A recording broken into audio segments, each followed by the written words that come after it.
కుటుంబల గారు. సార్ మీరు speech start చేసే ముందే ఈ క్వశ్చన్ అడుగుదాం అనుకున్నా. మీ చిలిపి దొంగతనాల లిస్ట్ ఏమన్నా చెప్తే. చిలిపి దొంగతనాలు.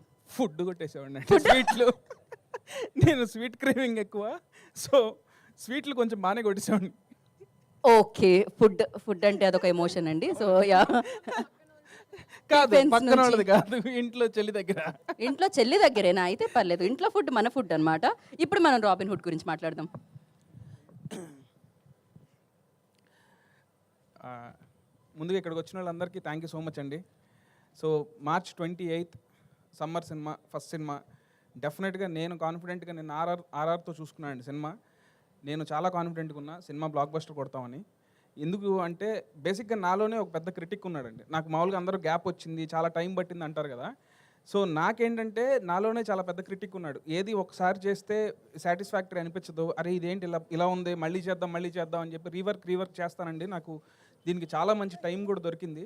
So I strongly believe this is my best work till date. So ఒక సినిమా సక్సెస్ అవ్వడానికి చాలామంది కారణం ఉంటారండి. ఎందుకంటే ఈ సినిమాకి ఇంత బాగా రావడానికి రీజన్ అయితే మా ప్రొడ్యూసర్ రవి గారు, నవీన్ గారు, వీళ్ళే కనుక లేకపోతే, అంటే కథ చెప్పినప్పుడు ఇంత స్పాన్ ఉందని చెప్తే మేము కథను నమ్మి సినిమా చేస్తాం, బడ్జెట్లు కాంబినేషన్లు నమ్మి కాదు. సో నీకు కథ నచ్చింది మాకు, సో నీకు ఎంత స్పాన్ ఉన్నా ఓకే అని ఇప్పటి వరకు నో క్వశ్చన్స్ ఆస్క్డ్ అండి. So thank you so much Ravi sir and Naveen గారు. సో మీరు లేకపోతే మాత్రం సినిమా ఇంత బాగా వచ్చేది కాదు, నేను ఇంత కాన్ఫిడెంట్గా ఉండేవాడిని కాదు సార్. అండ్ ఈ సినిమాకి నాకు ఫస్ట్ నుంచి బ్యాక్ బోన్ ఎవరంటే నితిన్ అన్న. సో అంటే ఆయన కూడా అంతే, నన్ను ఎంత బిలీవ్ చేస్తారంటే స్క్రిప్టు ఒకవేళ నేను ఫస్ట్ సినిమా ఓకే అయిన తర్వాత స్క్రిప్ట్ చెప్పినా కూడా కొన్ని సీన్లు చెప్పకపోయినా సరే లేదు నువ్వు చేస్తావని ఆ కాన్ఫిడెన్స్తో ఏ రోజు ఏ క్వశ్చన్స్ అడగలేదు. అండ్ నాకు లాస్ట్ మినిట్లో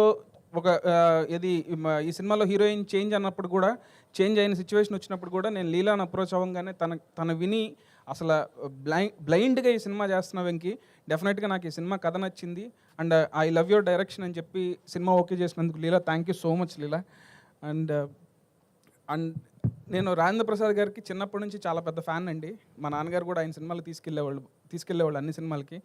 సార్ ఈ సినిమా మాత్రం మిమ్మల్ని ఊహించుకొని రాశాను sir. Jon Snow character Janardhan Sunnipenta నుంచి ఆయన ఏజెంట్ జాన్ స్నోగా మారి ఈయన ఎంత ఫన్ చేస్తారనేదే సినిమాలో మీరు అందరూ చూడాలండి. అండ్ ఒకటి మాత్రం కాన్ఫిడెంట్గా చెప్తున్నాను అండి, ఈ సినిమా సక్సెస్ అయితే నా టీమ్ ఆఫ్ టెక్నీషియన్స్, నా టీమ్ ఆఫ్ ఆర్టిస్టులు అందరూ పార్ట్ అండి.